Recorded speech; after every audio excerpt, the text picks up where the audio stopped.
जब आप राहुल गांधी का नाम सुनते हो तो आपके दिमाग में सबसे पहला ख्याल क्या आता है? कॉमेडियन, जनेऊधारी ब्राह्मण, जिम ट्रेनर, रनिंग एथलीट, कोई तपस्वी, कराटे किड या फिर भारत का सबसे बड़ा डांसर? राहुल गांधी के भाई साहब इतने शेड्स हैं कि 50 शेड्स ऑफ ग्रे के 50 पार्ट्स में भी उतने शेड नहीं होंगे। और इसीलिए ना उन्हें राहुल गांधी कम पप्पू कहकर ज्यादा बुलाया जाता है। पर राहुल गांधी की एक ऐसी पर्सनैलिटी भी है जिस पर लोगों का ध्यान नहीं जाता है, जिन्ना वाली पर्सनैलिटी। याद कीजिए, हेमंत बिस्वा शर्मा ने ना एक समय राहुल गांधी को मॉडर्न डे जिन्ना कहा था। जिन्ना का भूत घुस गया है राहुल गांधी में। जो जिन्ना 1947 का पहले जो भाषा का प्रयोग करता था, अभी राहुल गांधी वही भाषा का प्रयोग करता है। और लगता है कि अब राहुल गांधी ने ना फैसला कर लिया है कि वो हेमंत बिस्वा शर्मा की बात को गलत नहीं होने देंगे। इसीलिए अगर आप गौर करेंगे ना, तो जो काम जिन्ना ने अपनी मुस्लिम लीग के जरिए किया था, वही काम आज राहुल बाबा कांग्रेस के जरिए करने की कोशिश कर रहे हैं। जिन्ना ने सत्ता पाने के लिए देश के 2 टुकड़े कर दिए थे, उसी तरीके से राहुल गांधी आज सत्ता पाने के लिए इतने डेस्परेट हो चुके हैं कि वो देश को डिवाइड करने पर तुल गए हैं। और इसीलिए ना आज ये सवाल उठता है कि क्या राहुल गांधी वाकई में एक मॉडर्न डे जिन्ना बन चुके हैं? आइए जानने की कोशिश करते हैं इस वीडियो के अंदर। Everybody knows that the Indian economy is a dead economy. Narendra, surrender. आपके मालिक का क्या नाम है?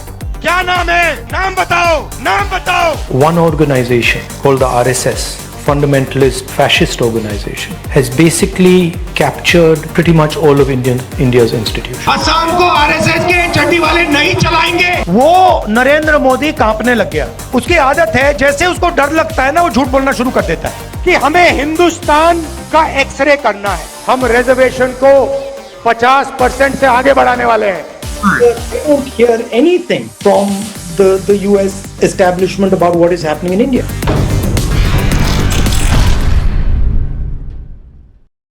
देखिए, जैसे जिन्ना भारत से अलग होने के लिए कई बार ब्रिटिशर्स का गुणगान करते थे ना, उसी डायरेक्शन में राहुल गांधी जाते दिख रहे हैं। और ऐसा मैं क्यों कह रहा हूं? क्योंकि राहुल गांधी आजकल जो कर रहे हैं ना, वो देश की सुरक्षा, इमेज और इंटरनेशनल पोजीशनिंग तक के लिए खतरा बनती जा रही है। अब राहुल गांधी मोदी को नीचा दिखाने के लिए इतने डेस्परेट हो चुके हैं कि इंडिया के खिलाफ ही एजेंडा बनाने लगे हैं, चाहे उसके लिए उन्हें पाकिस्तान की चुम्मी ही क्यों ना लेनी पड़ जाए। एक रीसेंट एग्जांपल ही देख लो। जब हाल ही में भारत ने ऑपरेशन सिंदूर किया, जिसमें भारत ने पाकिस्तान के अंदर घुसकर आतंकवादी ठिकानों को डिस्ट्रॉय किया, तब देश भर के लोग सेना की तारीफ कर रहे थे। लेकिन राहुल गांधी ने हर स्टेज पर इस ऑपरेशन को गलत बताने की कोशिश की। उधर से ट्रंप ने एक इशारा किया, फोन उठाया, कहा मोदी जी क्या कर रहे हो? नरेंद्र, सरेंडर। और जी हजूर करके नरेंद्र मोदी जी ने ट्रंप के इशारे का पालन किया। जब भारत के external affairs minister doctor S Jaishankar ने मीडिया को यह इंफॉर्मेशन दी कि भारत ने पाकिस्तान को ऑपरेशन सिंदूर के स्टार्ट में ही बता दिया था कि हम टेररिस्ट कैंप्स पर एक्शन लेंगे, तो ये काम ना एक इंटरनेशनल प्रोटोकॉल के तहत किया गया था। Because even at the start of the operation, we had sent a message to Pakistan saying we are striking at terrorist infrastructure, we are not striking at the military, so the military has an option of। इससे दुनिया को ये message जाता है कि India एक mature और responsible देश है। लेकिन राहुल गांधी ने ना इस पूरी बात को घुमा दिया। उन्होंने ये दिखाने की कोशिश की कि डॉक्टर एस जयशंकर ने पाकिस्तान को पहले से ही बताकर आतंकवादियों को बचाने का मौका दे दिया था। कोई सेंस है इस बात की? वैसे इस चीज में इनसे क्या ही एक्सपेक्ट करें? इनकी टीम के लोग तो कह रहे थे कि जो टेररिस्ट थे ना, वो पाकिस्तानी थे ही नहीं। एनीवेज, राहुल गांधी ना यही नहीं रुके। उन्होंने कहा कि पाकिस्तान ने भारत का राफेल प्लेन गिरा दिया था। अब उन्होंने ये सोर्स इन्फॉर्मेशन कहां से लिया? पाकिस्तानी मदरसे से लिया या फिर ध्रुव राठी की एकेडमी से लिया? किसी को नहीं पता। एंड द सैड थिंग इसके वही झूठ है जो पाकिस्तान के मीडिया ने राहुल गांधी को कोट करते हुए बार बार चलाया, पूरी दुनिया में फैलाने की कोशिश की। कितने भारतीय तैयारे तबाह हुए? भारतीय ऑपोजिशन लीडर राहुल गांधी का मोदी सरकार से एक बार फिर सवाल। भारतीय वजीर खारजा जयशंकर के इस दावे पर कि भारत ने पाकिस्तान को हमलों की पेशगी इत्तला दी थी। राहुल गांधी बोले, जयशंकर की खामोशी सिर्फ मानी खेज नहीं बल्कि तबाह कुन है। जयशंकर के बयान की वीडियो दोबारा पोस्ट करते हुए राहुल गांधी ने कहा, वो फिर सवाल करेंगे कि पाकिस्तान को ऑपरेशन का पता न होने की वजह से भारत ने कितने तैयारों का नुकसान उठाया। राहुल गांधी को कोट किया है और कहा है कि राहुल गांधी ने भारत की संसद में खड़े होकर यह कहा कि प्रधानमंत्री मोदी जो है ऑपरेशन सिंदूर को अपने राष्ट्रवाद की राजनीति को मजबूत करने के लिए इस्तेमाल कर रहे हैं। ऐसा इस पाकिस्तान के अखबार में लिखा हुआ है। और ऐसा ना पहले भी हो चुका है। 2019 में बालाकोट एयर स्ट्राइक्स के बाद ना जब कुछ नेताओं ने पब्लिकली प्रूफ मांगे थे, तब भी पाकिस्तान ने उन स्टेटमेंट्स को अपने फेवर में इस्तेमाल किया था अपने मीडिया के थ्रू। और अब भी राहुल गांधी उसी तरीके का एजेंडा बनाकर चला रहे हैं जो भारत के खिलाफ जा रहा है। चाहे वो एजेंडा ये हो कि ऑपरेशन सिंदूर में इंडिया ट्रंप के कहने पर झुक गया। ऑफिशियल एक सैंडल से एक तस्वीर शेयर की है जिसमें ट्रंप फोन पर बात करते हुए कह रहे हैं नरेंद्र सरेंडर, तो वजीर आजम मोदी जवाब देते हैं जी हुजूर। और यही बात करते हुए कांग्रेस रहनुमा और भारतीय अपोजिशन लीडर राहुल गांधी भी वजीर आजम मोदी का मजाक उड़ा रहे हैं। बीजेपी आरएसएस वालों को अब मैं अच्छी तरह जानता हूं, इन पर थोड़ा सा दबाव डालो, थोड़ा सा धक्का मारो, डर के भाग जाते हैं ये लोग। या फिर ये एजेंडा के भारत पूरी दुनिया में अलग थलग पड़ चुका है। और ऐसा करके I don't know what he is gaining, क्योंकि दिल्ली के कॉलेज के बच्चे तो राहुल गांधी की ऐसे वोट लगा रहे हैं। आपने क्या सोचकर पहलगाम अटैक के ऊपर मिनिस्ट्री से सवाल किया? एक नेता जो खुद को यूथ का लीडर कहता है, जब वो देश की फौज पर ऐसे बयान देगा ना, तो आज का जो असली यूथ है उसका रिएक्शन ऐसा ही होता है। ये क्या बक रहे हो? एनीवेज, पाकिस्तानी एजेंडे को पुश करना तो चलो एक तरफ है, आज राहुल गांधी डोनाल्ड ट्रंप की बातों को ऐसे एंडोर्स कर रहे हैं जैसे वो बाइबल में लिखी बातें हो। राहुल गांधी सेड कि वो खुश हैं कि ट्रंप ने सच कहा कि Indian economy is dead. Trump is saying Indian economy is a dead economy. Yes, he's right. I mean, everybody knows this, except the Prime Minister and the Finance Minister. Everybody knows that the Indian economy is a dead economy. I'm glad that President Trump has stated a fact. What you? Why are you asking this question? But 25% tariff लगाया, 25% tariff plus Comparing it with Are you Russia. not aware of this? आपको ये मालूम नहीं है कि Indian economy dead economy है? Confusion है आप में। पूरी दुनिया जानती है कि Indian economy is dead economy और बीजेपी ने इकोनॉमी को खत्म कर दिया है। क्यों खत्म किया है? अदानी जी की मदद करने के लिए खत्म किया है। तो आप लोग हैरान क्यों लग रहे हो? अमेरिका का दलाल। इस पूरे मामले की सबसे बड़ी आयरनी पता है क्या है?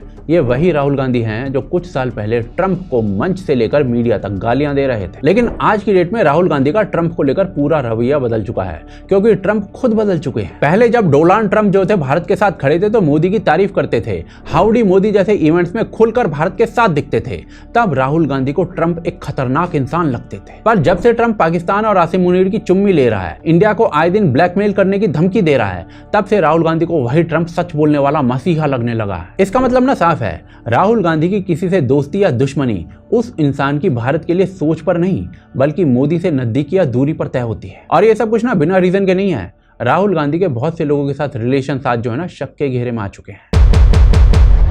देखिए, पिछले काफी समय से ना राहुल गांधी बार बार उन लोगों के साथ नजर आ रहे हैं जो भारत की इमेज, यूनिटी और सिक्योरिटी को नुकसान पहुंचाना चाहते हैं। और देखिए, किसी से मिलना ना कोई बुरी बात नहीं है। As a leader of opposition आप किसी देश के रिप्रेजेंटेटिव से या फिर किसी प्राइवेट बंदे से मिल सकते हो, पर दिक्कत ना तब आती है जब आप अपनी मीटिंग्स को छुपाने की कोशिश करते हो। याद करिए कैसे 2008 में राहुल गांधी ने चाइनीज कम्युनिस्ट पार्टी के साथ एक सीक्रेट मेमोरेंडम को साइन किया था, जिसका खुलासा आज तक नहीं हुआ है कि उस डॉक्यूमेंट में क्या क्या लिखा गया था। 2017 में जब भारत और चीन के बीच में डोकलाम बॉर्डर डिस्प्यूट चल रहा था, तब राहुल गांधी ने चुपचाप चाइनीज ऑफिशियल के साथ मीटिंग कर ली थी। कांग्रेस ने पहले इन मीटिंग से इंकार किया था, पूरी बात को छुपाने की कोशिश की थी, लेकिन बाद में चीन की सरकारी वेबसाइट पर इस मुलाकात का खुलासा हो गया। Of 10 o'clock this morning, where Ambassador Lu Jiao has talked about meeting with Rahul Gandhi, the Vice President actually of the Congress Party, though they've written Vice Chairman here, on the 8th of July, and he has said, I have attended the meeting and we exchanged views on the current Sino-Indian relations. Now, why did Rahul Gandhi meet the Chinese ambassador? तो भाई साहब, सवाल यही है कि आपके China के साथ ऐसे क्या रिश्ते हैं जो आप ऐसा छुपाना चाहते हैं उन्हें? ये राज भी उसी के साथ चला गया सर। हम कभी आपसे झूठ बोल सकते हैं क्या? हम पर भरोसा नहीं है सर।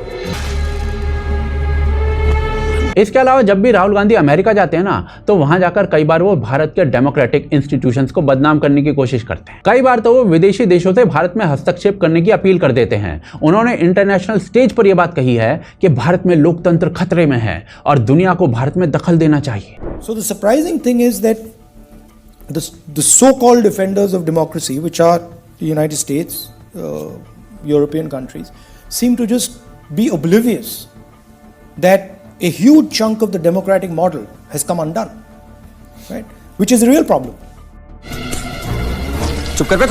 इसके साथ जब भी राहुल गांधी अमेरिका जाते हैं ना तो कई एंटी इंडिया पर्सनैलिटीज के साथ गुल्लू गुल्लू करते नजर आते हैं। 2023 में ना अमेरिका में राहुल गांधी के लिए एक इवेंट हुआ था जिसमें जो लोग स्पॉन्सर थे ना उनमें से एक नाम था मिन्हाज खान। ये वही इंसान है जिसका नाम IAMC यानी कि इंडियन अमेरिकन मुस्लिम काउंसिल जैसे ग्रुप से जुड़ा हुआ है। IAMC एक ऐसा ग्रुप है जो अमेरिका में बैठकर भारत के खिलाफ लॉबिंग करता है। CAA, कश्मीर, हिंदू इश्यूज और इस सरकार पर झूठ फैलाना इसका मेन एजेंडा रहा है। इसके अलावा ना राहुल गांधी सुनीता विश्वनाथ से भी काफी क्लोज हैं और उनसे अक्सर मिलते रहते हैं। ये हिंदूज फॉर ह्यूमन राइट्स नाम की एक ग्रुप है, उसकी को फाउंडर है। अरे भाई साहब रुकिए, नाम पे मत जाइए। ये असल में ना एक प्रो मुस्लिम ऑर्गेनाइजेशन है जो काफी एंटी हिंदुत्व है। इस मैडम का सीधा कनेक्शन जॉर्ज सोरोस से है और अब जॉर्ज सोरोस के कारनामे मुझे आपको बताने की जरूरत नहीं है, बहुत फेमस बुड्ढा है। इसके अलावा जो राहुल गांधी के कनेक्शन है ना वो हर्ष मंदर, तंजीम अंसारी, जाहिद महमूद और सलील शेट्टी जैसे लोगों से भी हैं, जिनका पूरा एंटी इंडिया बायोडाटा आपको इजीली गूगल सर्च में मिल जाएगा। मतलब साफ है, एक पूरा का पूरा इकोसिस्टम काम करता है जो राहुल गांधी के प्लेटफॉर्म से ऑपरेट करता है एक तरीके से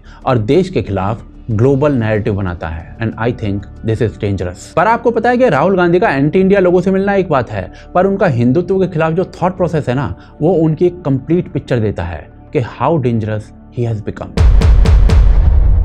देखिए जैसे जिन्ना हिंदुओं से नफरत करता था ना पर कभी ओपनली दिखाता नहीं था। जिन्ना साहब ने बिल्कुल एग्जैक्टली यही किया, ये फोकस किया एक आप स्पेशल हैं, आप मुसलमान कौम है और देखिए पाकिस्तान का नाम भी ये कि पाक का मतलब दूसरे जो है वो शायद पाक नहीं है, पाक नहीं है, तो ये स्पेशलिटी आ गई ना कि आप स्पेशल हैं, आप पाक हैं, जिनके लिए पाकिस्तान बनना। वैसा ही कुछ केस ना राहुल गांधी के साथ भी दिखता है। राहुल गांधी अक्सर खुद को शिव भक्त, जनेऊधारी ब्राह्मण बताते हैं। वो बार बार ढोंग करते हैं जैसे हिंदू धर्म को उनसे अच्छा कोई समझता ही नहीं है। भीम, ये लोग कौन थे? ये लोग तपस्या करते थे। ये लोग तपस्या करते थे। क्या पांडवों ने इस धरती पे नफरत फैलाई थी? क्या आपने महाभारत पढ़ी है? क्या उसमें लिखा है कि पांडवों ने किसी गरीब व्यक्ति के खिलाफ अपराध किया? कहीं लिखा है? पांडवों ने डिमोनेटाइजेशन किया क्या? नोटबंदी की थी क्या? गलत GST लागू की थी क्या? कभी करते? कभी नहीं करते। ये सब क्या देखना पड़ रहा है? लेकिन भाई साहब उनके बयान और व्यवहार को ध्यान से देखोगे ना साफ साफ पता चलता है कि उनका ये रवैया सिर्फ दिखाने के लिए है। जब भी वो किसी मुद्दे पर बोलते हैं ना तो बार बार उनका निशाना हिंदू कम्युनिटी होती है। हिंदू धर्म में शक्ति शब्द होता है। याद करिए संसद के अंदर राहुल गांधी ने भगवान शिव का फोटो दिखाते हुए क्या कहा था। जो लोग खुद को हिंदू कहते हैं ना वही लोग सबसे ज्यादा नफरत और हिंसा फैलाते हैं। और जो लोग अपने आप को हिंदू कहते हैं वो 24 घंटा हिंसा हिंसा हिंसा, नफरत नफरत नफरत। क्या राहुल गांधी ये सेम चीज जो है पार्लियामेंट के अंदर फोटो लेकर उस कम्युनिटी के लिए कह सकते हैं जो एक्चुअली में सब कुछ करती है? आपको याद दिला दूं कि राहुल गांधी ने संसद में बार बार शिव जी की तस्वीर दिखाई थी, गुरु नानक की तस्वीर दिखाई थी, लेकिन उन्होंने पैगंबर साहब की कोई तस्वीर नहीं दिखाई थी। क्यों नहीं दिखाई थी? क्योंकि पैगंबर साहब की तस्वीर दिखाते तो उनको मालूम पड़ जाता कि हिंसक कौन होता है। और इसीलिए जब भी पॉजिटिव बात करनी होती है ना तो वो हर रिलीजन की बात कर लेंगे, हिंदुइज्म को छोड़कर।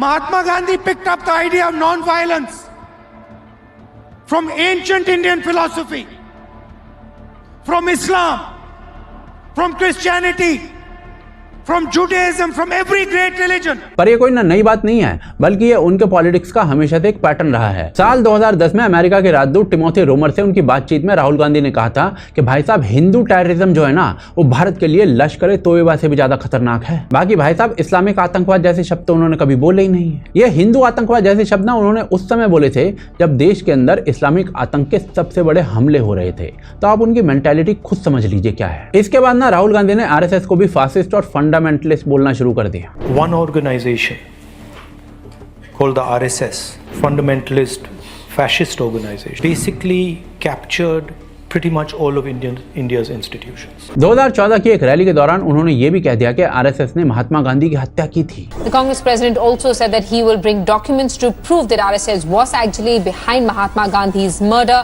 An RSS worker had filed a criminal defamation case against Rahul for his remark during the 2014 Lok Sabha polls. पर चलिए RSS को गाली देना उनकी पॉलिटिक्स का हिस्सा माना जा सकता है, पर राहुल गांधी जो है ना वो सावरकर को भी नहीं छोड़ते हैं। RSS के चिन्ह को देखिए, सावरकर जी 2-3 साल उनको अंडमान में बंद कर दिया। उन्होंने चिट्ठी लिखनी शुरू कर दी, हमें माफ कर दो, जो भी हमसे चाहते हो ले लो, बस मुझे जेल से निकाल दो। हिंदू सेंटिमेंट्स पर अटैक करते हुए यहाँ तक कह देते हैं कि हमने राम जन्मभूमि मूवमेंट को हरा दिया है। क्योंकि जो मूवमेंट अडवाणी जी ने चालू की थी उस मूवमेंट को, जो जिसका सेंटर अयोध्या था, उस मूवमेंट को इंडिया गठबंधन ने अयोध्या में हरा दिया है। भारत के ऑपोजिशन का सबसे बड़ा लीडर जब बार बार अपने ही रिलीजन को वायलेंस और हेट्रेड के साथ जोड़ता है ना, तब वो उनकी उस स्ट्रैटेजी का हिस्सा बन जाता है जिसमें हिंदुओं को ही हर समस्या का जड़ बताया जाए। और भाई साहब, हिस्ट्री हमें ये दिखाती है कि जब भी किसी रिलीजन को, कम्युनिटी को बार बार खलनायक की तरह दिखाया जाता है ना, तो उसका असर बहुत खतरनाक होता है। एक समय कश्मीर में ये झूठ फैलाया जाता था कि कश्मीरी हिंदुओं ने कश्मीर का सब कुछ हथिया लिया है। These victims, they were once the privileged elite of the valley. They may have been a minority, but at that time they had monopolized government jobs, plum postings and other such social benefits.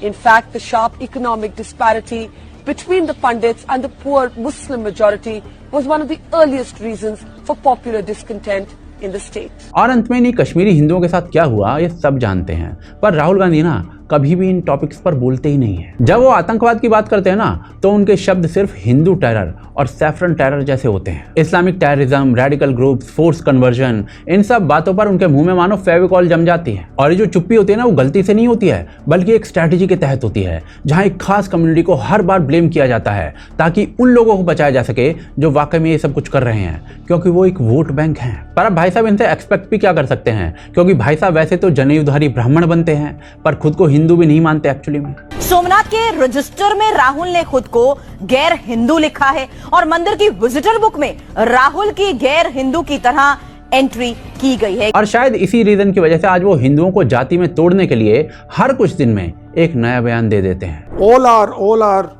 mythological figures, Lord Ram was of that type, right? Where he was forgiving, he was compassionate. So इतने सारे levels हैं जहां पर आज की date में Rahul Gandhi dangerous हो चुके हैं, पर इन सब के अलावा ना एक और लेवल है जहां Rahul Gandhi is very dangerous. देखिए, राहुल गांधी और उनकी पार्टी ना लगातार साउथ इंडियंस के मन में ना नॉर्थ इंडियंस के लिए गलत भावना भरने की कोशिश कर रही है। And if this was gone, then somebody can come to Kerala and say, we do not want you to speak Malayalam. We do not want you to have dosa for breakfast. The Prime Minister and Mr. Amit Shah, who said no.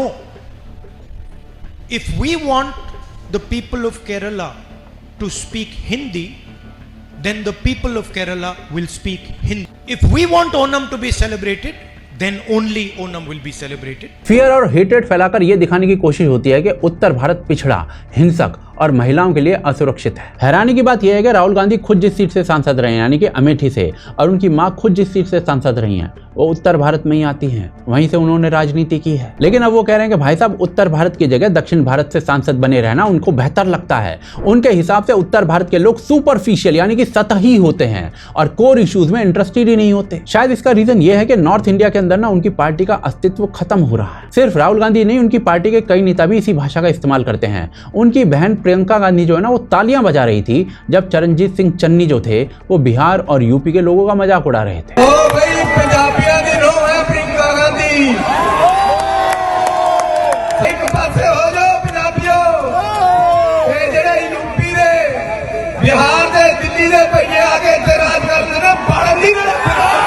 Telangana Congress president Revanth Reddy ने तो यहां तक कह दिया था कि उनके राज्य के मुख्यमंत्री में बिहारी डीएनए है और इसी वजह से तेलंगाना पिछड़ रहा है। तो वहीं कांग्रेस के एक एमपी ने यहां तक कह दिया कि साउथ इंडिया को नॉर्थ इंडिया से अलग कर देना चाहिए। इस पर राहुल गांधी ने कोई माफी नहीं मांगी, ना कोई सफाई दी, ना ही उस नेता की बातों से खुद को अलग किया, ना ही पार्टी ने कुछ डांट लगाई। कांग्रेस के प्रेसिडेंट मल्लिकार्जुन खड़गे संसद में खड़े होकर आर्यों को बाहरी और द्रविडियंस को मूल निवासी बताते हैं। भाई साहब कहां से थ्योरी लाए हैं पता नहीं। ये आर्यन जितने भी है वो बाहर से आए, हम तो मूल भारतीय इस देश में रहने वाले लोग हैं, हम भागने वाले नहीं हैं। ये वही अंग्रेजों के जमाने की रेस थ्योरी है जिसे कई बार गलत साबित किया जा चुका है, लेकिन कांग्रेस इसे आज भी जिंदा रखती है ताकि देश को उत्तर और दक्षिण में बांटने का एक बहाना मिल सके। कांग्रेस की सोच की सबसे ज्यादा खतरनाक मिसाल सामने आई जब उनके एक सांसद डी.के. सुरेश ने कहा कि भगवान राम जो हैं वो सिर्फ नॉर्थ इंडिया के हैं, साउथ में उनकी पूजा नहीं होती है। ರಾಮನನ್ನ ದೇವರು ಅಂತ ಹೇಳಿ ಯಾರು ಕೂಡ ನಮ್ಮ ದಕ್ಷಿಣ ಭಾರತದಲ್ಲಿ ಪೂಜೆ ಮಾಡೋದಿಲ್ಲ